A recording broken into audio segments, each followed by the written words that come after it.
intervene in other areas where it's going to be entertaining. Dilla, it's worth mentioning just because not a lot of people talked about it. Sandra is not there because she's taking a shit because of that ice cream. So Faith comes back. Leslie is looking at her like she wants to slit her fucking throat. And Bingo is pretty pissed off too. But only when she hears of the hot tub. She goes, hot tub's very serious on The Bachelor. I was fine before the hot tub.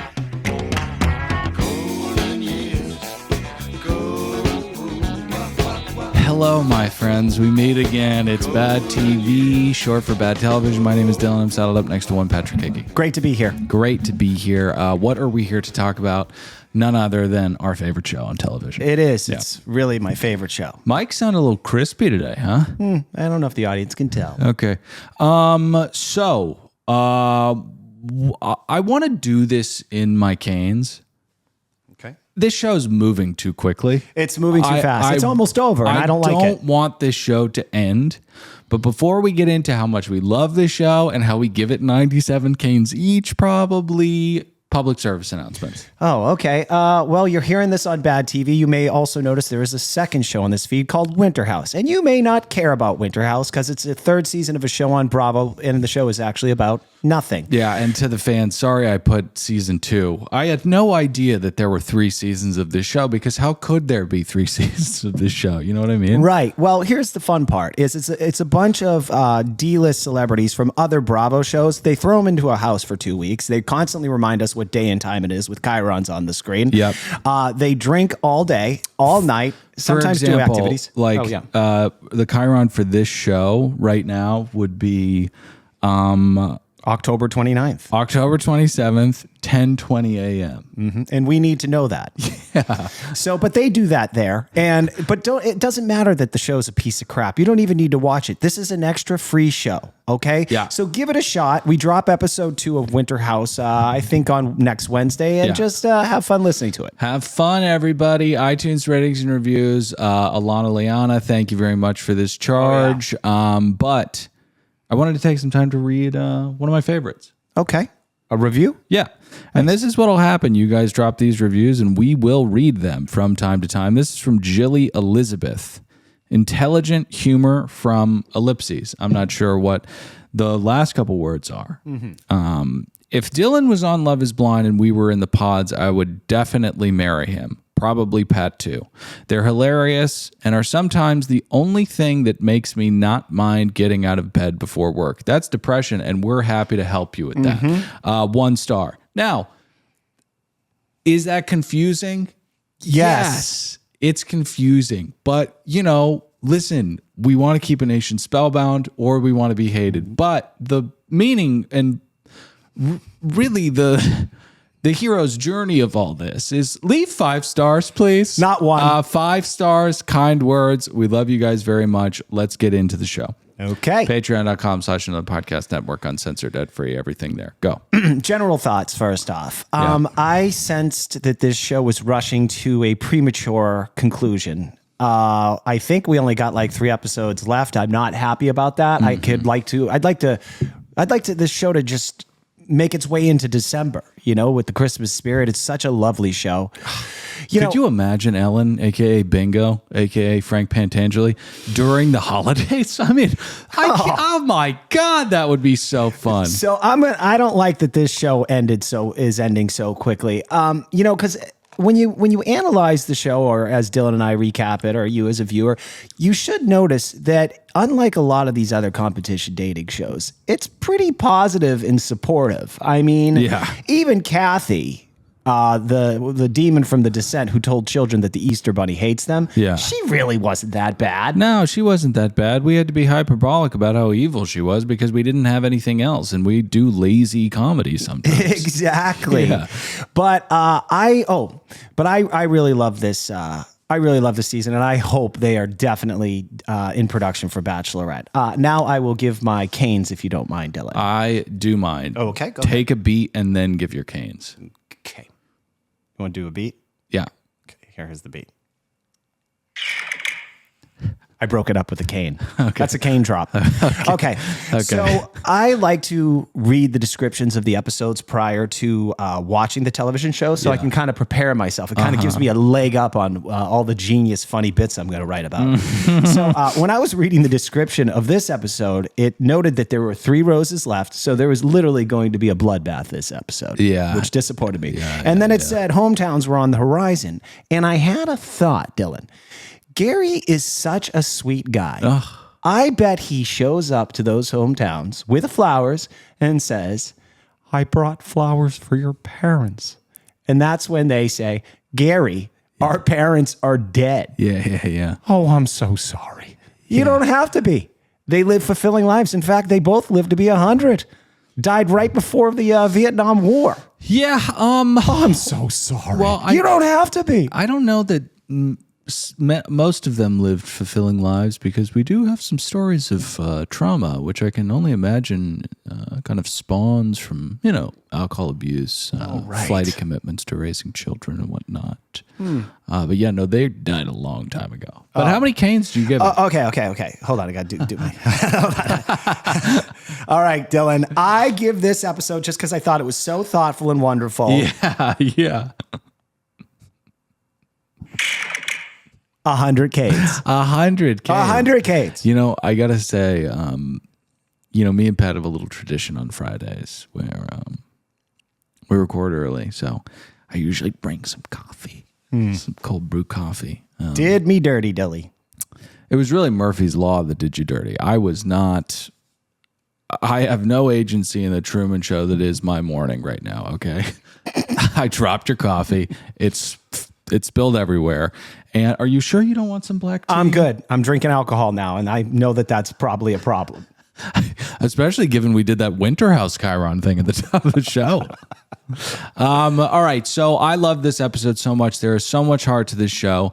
Gare Bear, a.k.a. Peanut Butter, a.k.a. Gary the Golden Bachelor, is just a mush. He's just a little fucking mush, I'm sorry to interrupt your canes. One little detail that I enjoyed that was dropped in this episode was the fact that he had taken part in online dating. Yeah. And like most people was like, oh, it's just so crazy. What's crazy about it? Oh, there's a lot crazy about it. My wife and I were joking the other night. We invented a meme, although this is probably a meme already. But on the internet, people are joking about how when you get out of online dating, it feels like you're in one of the helicopters leaving Vietnam. Yeah, on top of the hotel in Hanoi. Yeah. And I was thinking of, the scene in Dune when Timothée Chalamet gets away from the sandworm and there's that back shot of him in the helicopter. Have you seen the movie? I have. I've seen it twice. I like it a lot. Yeah, isn't it a great movie? But anyway, so that's like the worm is the online dating. And then Timothée and Josh Brolin in the helicopter, that's monogamy. And what they don't tell you about monogamy is that helicopter lands and then everybody gets fucking killed. So monogamy is not that great either. But anyways, So what are your canes? My canes are nowhere near being said. The thing that the only trouble that I had with this episode is what I'm concerned about on the horizon. It was heartbreaking to say goodnight to Bingo. And I don't like that it's beginning to feel like Tiny Dancer, who doesn't have a song written about her by Prince, is going to just walk away with this thing. I don't know, Dylan. By the way, you know how at the top of the episodes, they do this little tease? They might do that in the original version of it too, where they give you a little hint of what might be the drama showing up. Well, it shows Tiny Dancer crying at the beginning of the episode. And I had a theory. It's because Prince's estate, they saw her at that talent show dancing in the last episode, and they filed a lawsuit. Like, stop telling people that Prince wrote a song called Sexy Dancer because the dancing wasn't good. That was Prince's, and that's why she was crying. But also that was Prince's secret, and they want to keep that. That's not for everybody. That's for her and Prince. Right. Also, if she is not selected, I fear that she is going to be the next Golden Bachelorette. This is a scary thing because of how in love we are with Sandra. Well, yeah. Well, she spent the whole show on the shitter, apparently, because I didn't even see her on the episode. And then she shows up for the rose ceremony, and they're like, get out. Yeah, but she does. She also shows up at the carnival games and obviously wins them all because she is a shark. All right, 98 pots. How could it be any less? Let's move on to the show. We kick off with probably the oldest thing you can possibly do. Oh, what was that little chant that they were doing? It's a little choreography in the pool, little synchronized swimming. And the reason I say that's the oldest thing you can do is because I don't know. I really do. Outside of shuffleboard, bingo. I still say poolside choreography is the oldest thing you can do because it's so easy on the bones. That's right. You know what I mean? Zero push against gravity, I guess. I don't know what this was from though. I don't know if it was from like a Jane Russell movie or something. But Bingo starts talking about the kids these days and how they don't pick their heads out of their phone and they don't know how to play Canasta. They don't know how to play Mahjong. Yeah. She's amazing, this woman.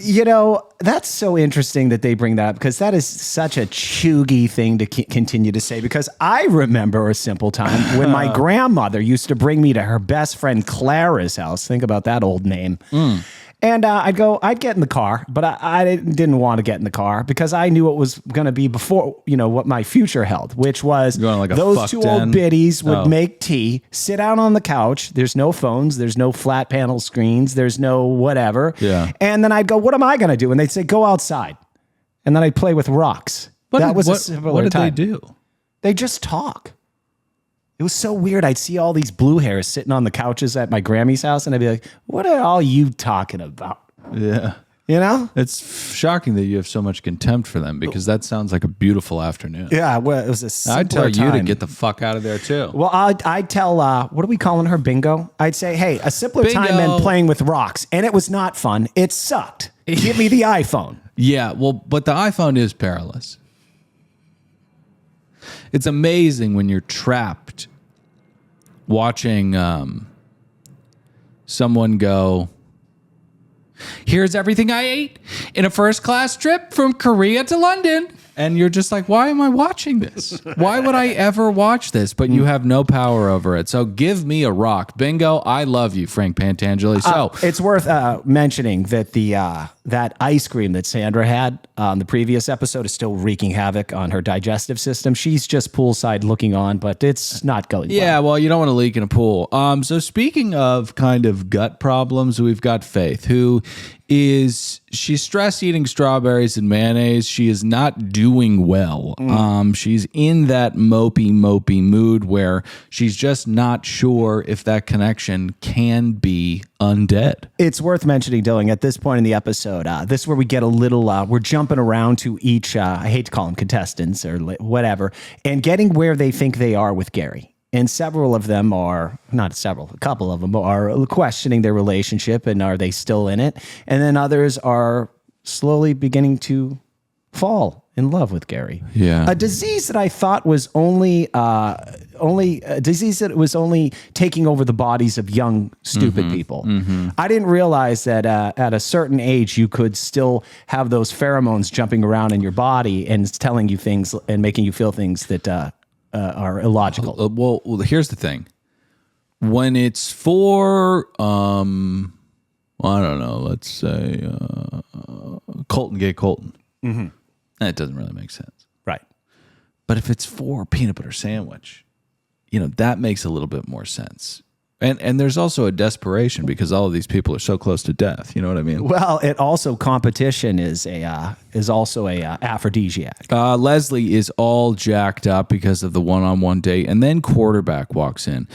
The only bad part of this show is quarterback, and I don't know why we don't get somebody else because quarterback is. There's no utility to him in any way, shape, or form. He really contributes absolutely nothing. In fact, I think he detracts.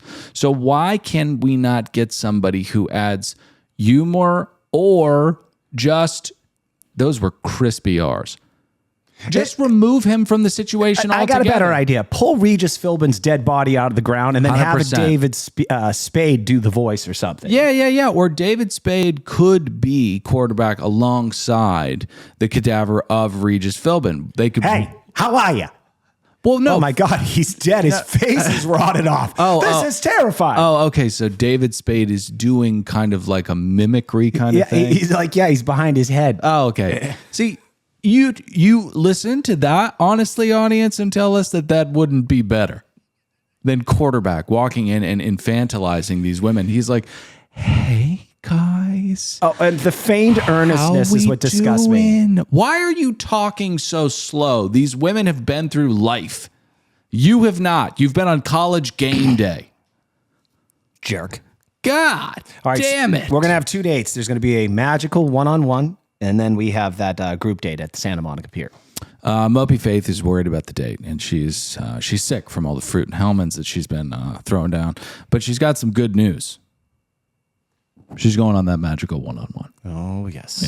Yeah. She couldn't be happier. Now, Dylan, you have said that you believe Leslie may be the winner of this competition. I completely forgot about Faith. She is a dark horse. She came from the back of the pack. No one saw this coming. Radio DJ.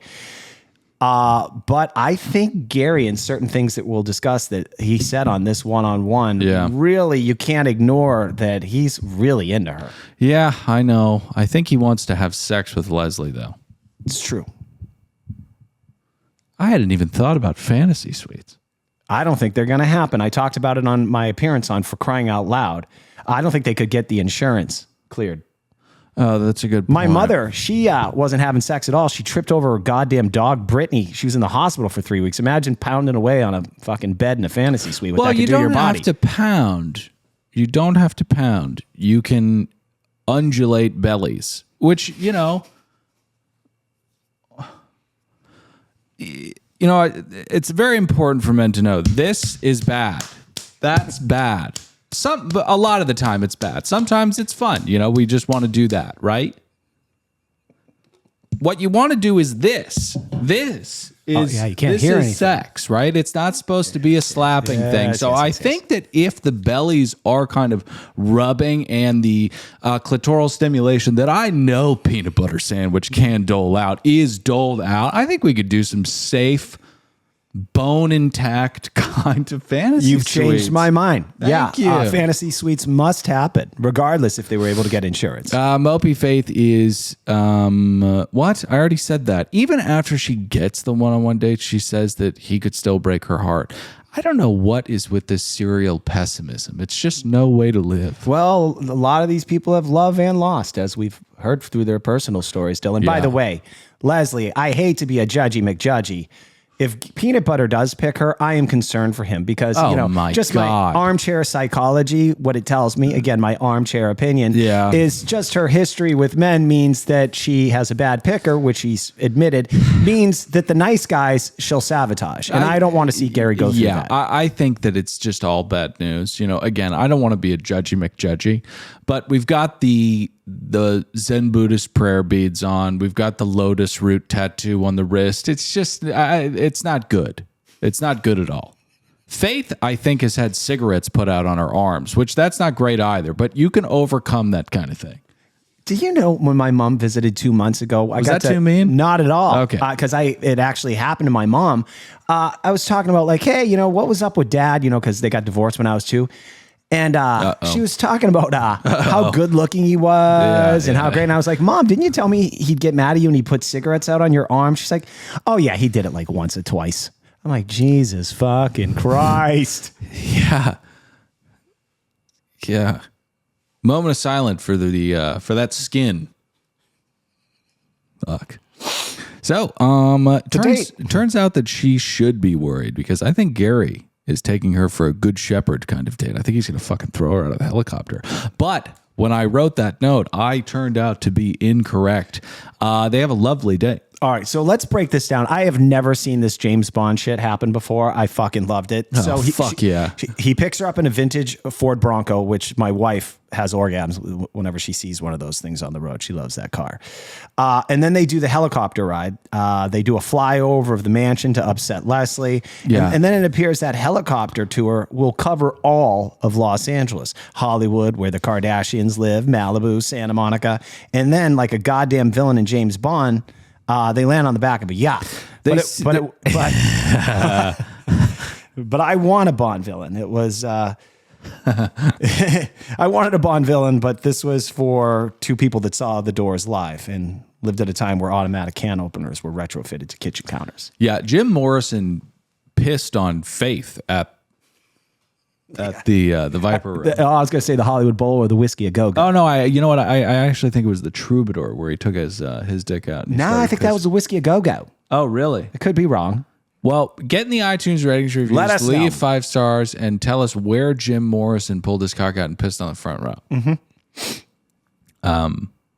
Faith was very, very worried about landing on this yacht. And you guys have got to see this, because for anybody who's not watching, I mean, I had no idea that this was going to happen, but they don't stick that landing. The helicopter tilts and the blades start ripping through the boat, and everyone dies. Could you imagine? That'd be really sad.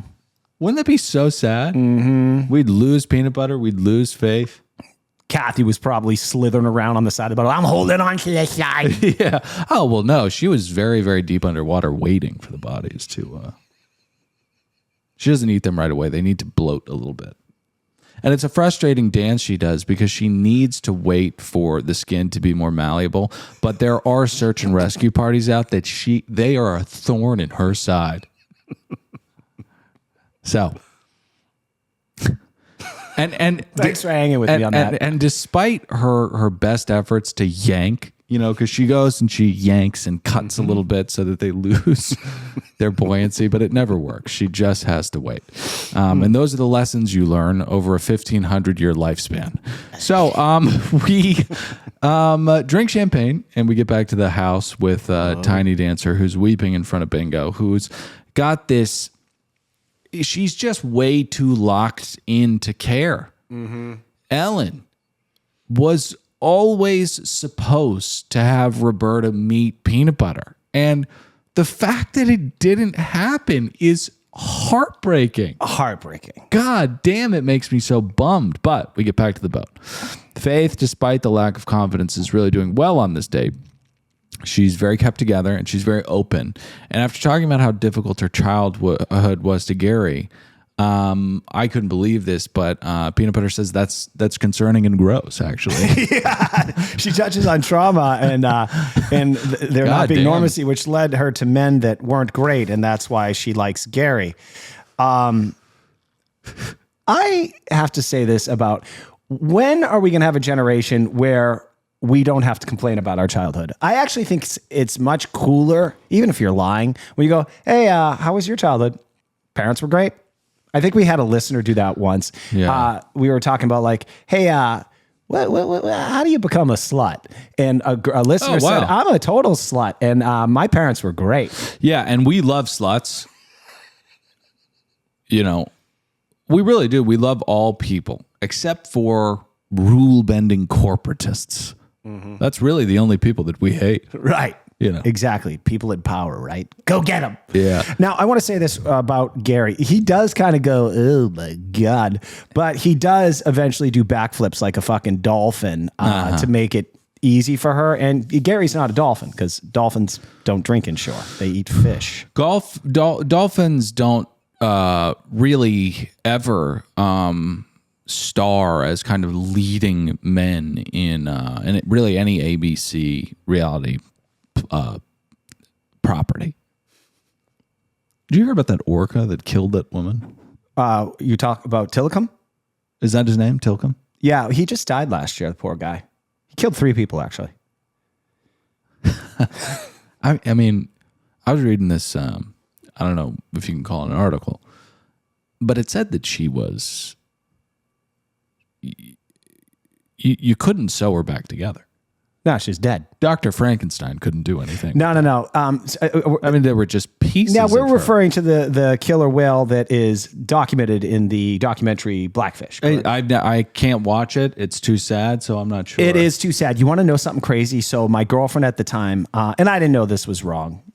All of us didn't until we saw Blackfish. Yeah. How they captured these poor killer whales, dragged them to a fucking gigantic swimming pool. I've been in the pool with the dolphins at SeaWorld, throwing fish to them and stuff. Exactly. Me too. So, but in 2010, I went and I did this thing. It was lunch with Shamu. Now, there's been 10,000 Shamus. Yeah. So you go and you have lunch in this private area, and the killer whales come right up. And they're staring at you. Yeah, they want to kill you. And so I asked one of the people, I go, hey, what happened with that person that stayed in the park and jumped in the pool and got eaten? She's like, I don't know what you're talking about. Oh, you don't know what I'm talking about. I go, what happened with the killer whale? Yeah. All right. I don't even think I owned an iPhone then, but I would have looked it up and put it in her face. I'm like, all right, please, are you going to lie to my eyes right now? Yeah, don't lie to my eyes. So I went where you walk out, there's you can see like the private area. This is before showtime, anything. It's where they're all hanging out. And there was Tillicum. Oh, wow. Massive. Is the dorsal bent over?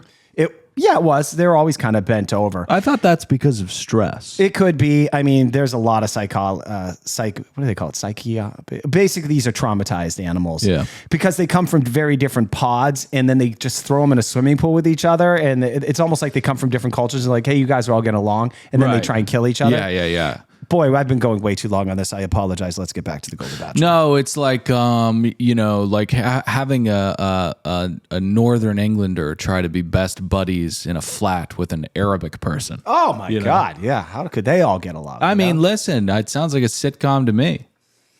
Because when you ask yourself how could they get along, you really have to ask yourself how could they not?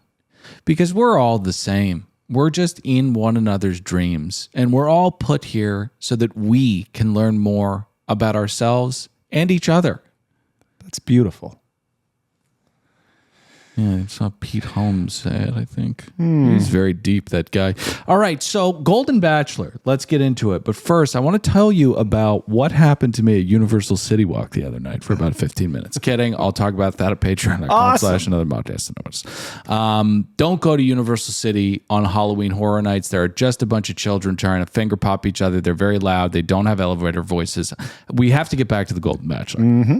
But you know what I'm talking about. Oh, I don't go to movies there anymore because I'm tired of it. Oh my God. Paying $17 to see a goddamn movie, and I got a pile of 14-year-olds in there having sex. I cannot wait to tell you about this. This was a Murphy's Law kind of night. I mean, everything that could have gone wrong went wrong. So, Faith arrives home. With a rose. Kris Jenner says that she wants to ride on the water in a yacht. And this is where I'm like, Svengali, get out of here. Mm-hmm. We don't need this is the most insane thing with The Bachelor. When the producers intervene, they ruin it. No, they ruin it because they choose to intervene in meaningless moments. That this is an example where they're like, "Hey, Chris, can I get whatever fucking shit your daughters are shoving in their face?" But also, you should talk about how you want to be on a yacht. You know, It's like that doesn't need to be said. Intervene in other areas where it's going to be entertaining. Dilla, it's worth mentioning just because not a lot of people talked about it. Sandra is not there because she's taking a shit because of that ice cream. So Faith comes back. Leslie is looking at her like she wants to slit her fucking throat. And Bingo is pretty pissed off too. Mm-hmm. But only when she hears of the hot tub. She goes, hot tub's very serious on The Bachelor. I was fine before the hot tub. Don't talk to me about the hot tub. My heart is in shatters that she is gone. I'm going to miss her so much. So, you think we're going to do a reunion? Oh, wow. Great question. I don't know. They're not. If they don't do fantasy suites, I bet they don't do a You know what I'm going to talk about on APS, on our patreon.com/another podcast network, is how my wife and I got in a fight. I'm watching that goddamn Orange County, Real Housewives of New York reunion. Oh my gosh. I'm bored to pieces. I'm like, this isn't even a reunion. It's a Jenna Lyons promotional video. Well, JFL for life, JFL for life. But, it was too much healing. And if we're going to do that, we need to have it be 3 parts, and we need to have more guts being ripped out. I thought Sai completely skirted under all of the guillotines that should be coming for her. I mean, how Aaron is taking all of this shit and Sai is just sitting back saying she owns it, and no one is mocking her for saying she owns it. It's just unbelievable. Well, anyway, on the show, it led to a fight because I said, hey, this sucks. I want to watch House of Usher. Yeah. Anyway. Okay, so we get to the final group date. It's going to be at the most special place in all of Los Angeles, the Santa Monica Pier, where children run around, throw up, and finger each other, and it always smells like seagulls dying. Well, maybe some of that seagull stink is the zombies. Think of the Santa Monica Pier. Of course, the producers chose to edit out what it really looks like. It is an idyllic paradise surrounded by zombies that want to come in and infect everyone. Well, also the people on the pier are disgusting too, because they're from the Midwest, and people from the Midwest are disgusting. I've said it before, and I will not apologize for it. I know they're nice. He doesn't mean that. But also, it's just a disgusting place, and that is where this date is going to be held.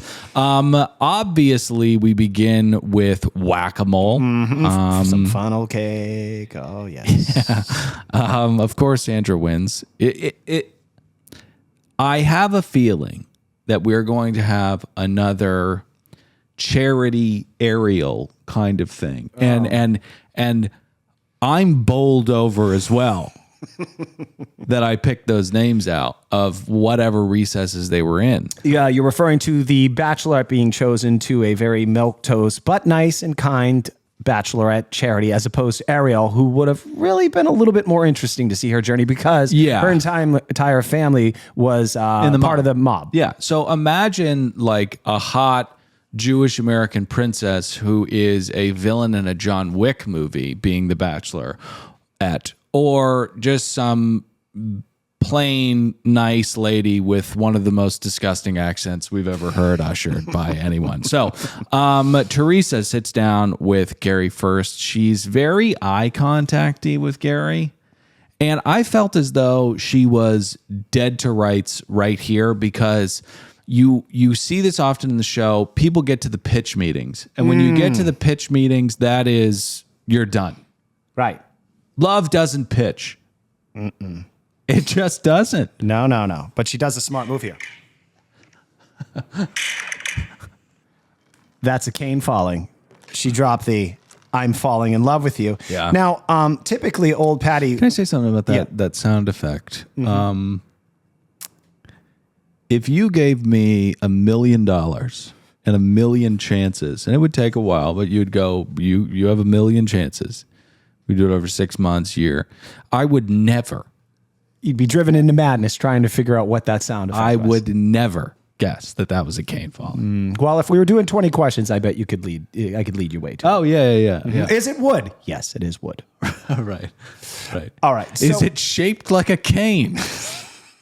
All right. So she tells Gary it's been 52 years since she told another man that she's falling in love, and she's nervous, and she should be, because that's insane. Yeah. But old Patty has to remind himself constantly that time is limited. What did you say? It's insane that she hasn't been with a man for 52 No, years? she hasn't told a man that she's falling in love with him for 52 years. Now, the insane part is that she barely knows Gary. To wait that long and then bestow the honor of such a thing on such a, dare I say, questionable circumstance. Yeah. He is falling in love with other people as well. That's insane, but not saying you love somebody for 52 years as a woman. I kind of get it. Because she was in love for 52 years. So the first time she told someone she was falling in love was with her husband, who's now, not with us anymore. Where is he? He's dead. Oh my now, God. which brings me to this point. So sad. I have to remind myself constantly on this show, time is limited. And what do you have to lose? Because death is imminent. So what Teresa was doing here, she's got 3 seconds on the clock. She's throwing a basketball from half court. It might go in. You might beat the buzzer. 3 weeks later, you're walking your dog, you trip over him. Now you're in a goddamn wheelchair and you're shitting in a bag. So who knows what will happen? So say what you want is my point. You know, for us youngsters, death is everywhere. But if we use death as a house guest kind of analogy, you know, we could be making a peanut butter sandwich in the kitchen, and then next thing you know, death shows up behind us in a scream mask and just cuts our head off. You know what I mean? But for these people, this is an invited person, and death is opening up the gate in the white picket fence, slowly walking up the walkway, and is nowhere near really close to knocking at the door because they're all 60s and 70s. Oh yeah, right? every day is a gift. But he is coming over. So yeah, you might as well just tell him you're falling in love. Who gives a just shit? Say it. Even if you don't mean it. Tiny Dancer is next. They bruised each other. What the fuck was going on with these two crazy kids? Oh, you know, did we skip over Sandra? Sandra tells Gary she's been single for 27 years, and I'd ask, what's up with that? Ooh wait. I'd never be single. I know, but there are certain people who, you know, my mother is asexual. It's just too much. You know, certain people just, like my mother just wants a gay friend to go dancing with, but she doesn't not want to be accosted. Do you ever think they lie to you though? Like, you know, you're at your mom's house and you're not supposed to be there, and I see there's a cum on the doorbell. walls? No, Oh, the okay. doorbell rings, you open it up and the guy's there and he's like, "Hi, I'm here for the gangbang." You know?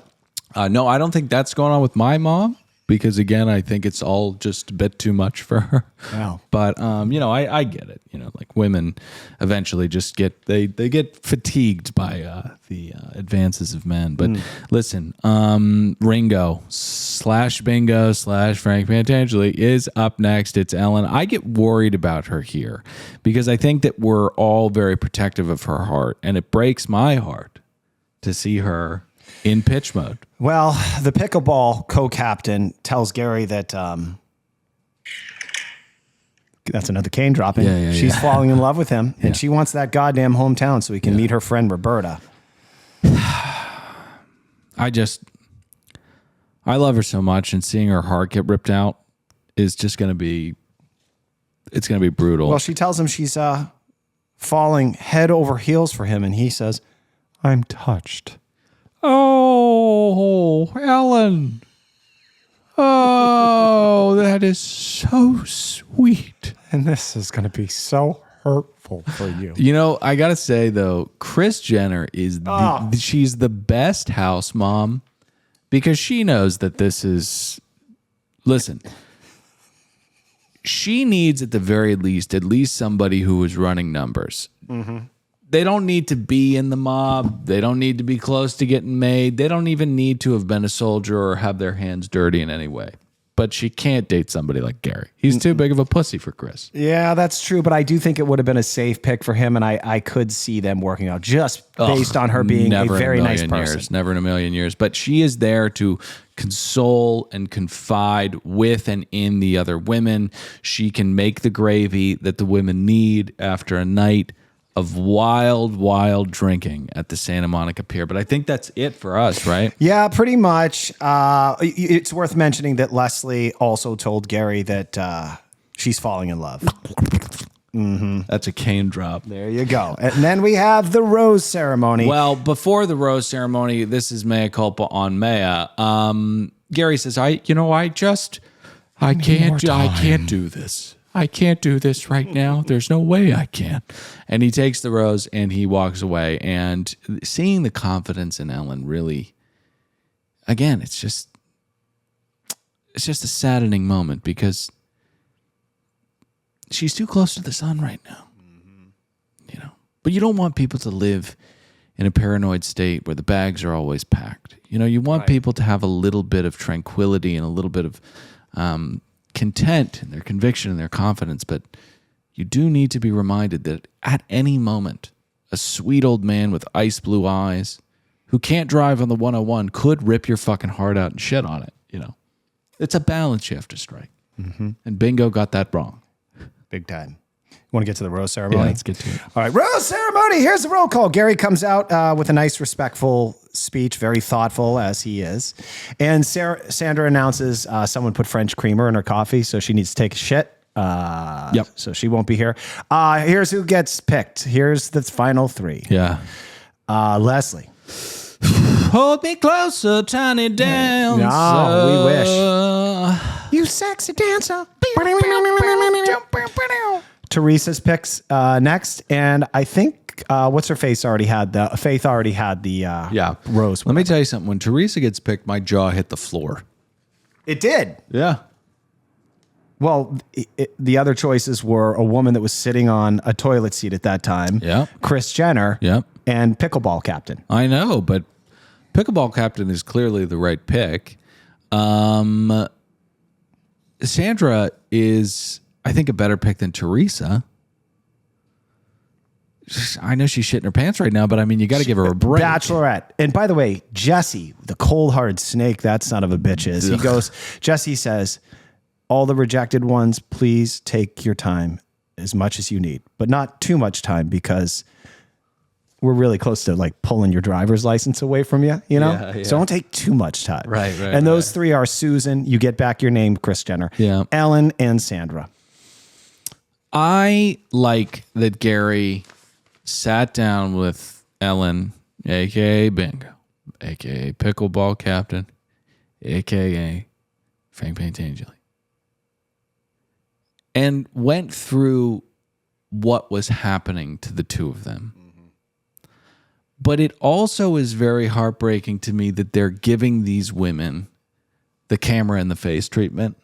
That I think Bingo and many of these women are just, they have too much dignity to get that camera in their face in the back of that Suburban. I don't think it's right to do. I know we have a television show to film, but yeah, a heartbreaking episode. I've said that word 50 times too many, but we'll see what happens next week. I think we got a guest next week, one way or the other, right? Okay. Yeah. We'll figure that out. iTunes ratings and reviews, 5 stars, kind words, patreon.com.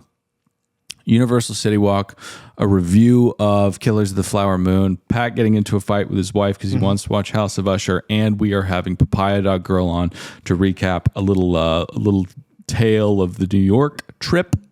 Also, PMZ, uncensored episodes, ad-free episodes, and follow us on IG, TikTok, everywhere. We love you guys very much. I'm Dylan saying goodbye. Pat, say goodbye. Later, dudes.